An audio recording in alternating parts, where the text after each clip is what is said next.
We're now going to start the ribbon tutorial.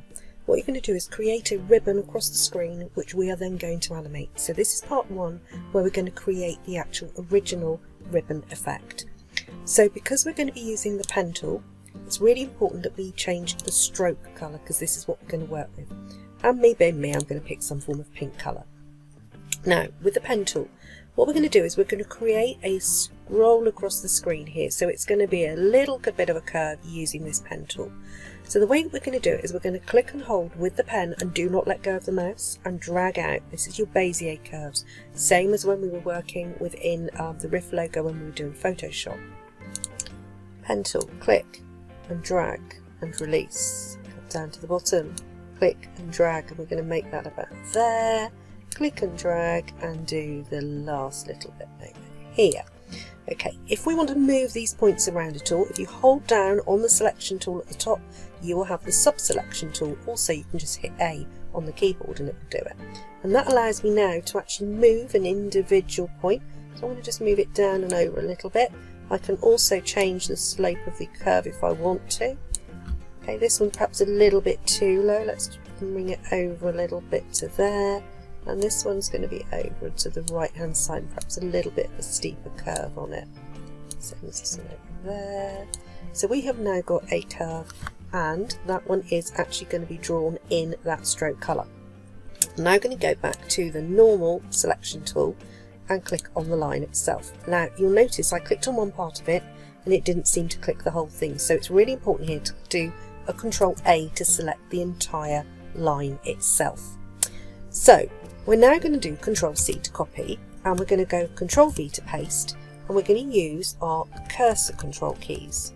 Okay, because what it's done is it's actually pasted it above it, and I'm going to go slightly below it, and I'm actually going to zoom right in on this one. So go to about 150% zoom.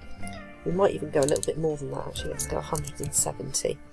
And what I want to do, because it's still selected, I'm just going to use my cursor keys. I've only just got a tiny little bit of white, and that's sorted. I'm then going to go Control V again, and that's going to paste it just a little bit below the previous one, and Control V again, and each time I'm going to need to move it down. Now this one I've got here, I'm now going to change that colour slightly. I'm going to make it more bluey. Control C again to copy, Control V, because I want to get a variety of different colours in here, but make them all quite close together. Control V again, I don't mind it being the same colour. I'm going to change Control Paste again. This time I'm going to change the colour of it and make it go a little bit darker into the purples. Copy again this time. Control V to paste. So I'm going to start to change the colours. Control V again. I'm working through this. I do need a variety of different lines and quite a thick ribbon when we're working on this. Let's take this one now a different colour. Let's take it a bit lighter. Control C to copy, Control V to paste again. Let's take it right the way down. If you go too far you can see it. Control V again.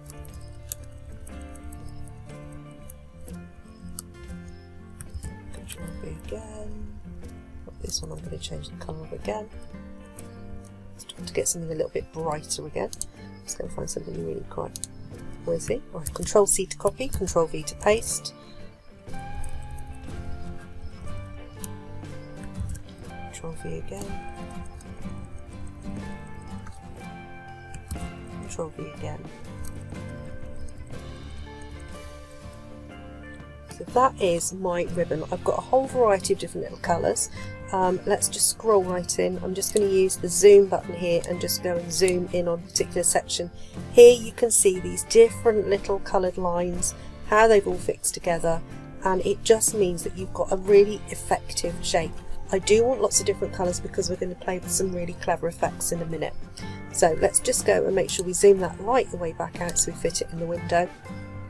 What I want you to do is select all of it, so drag around the outside.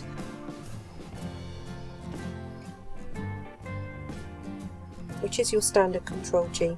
So I've gone up to modify and found the group, and that's us. We've actually grouped that, so we're now going to use that in the next tutorial.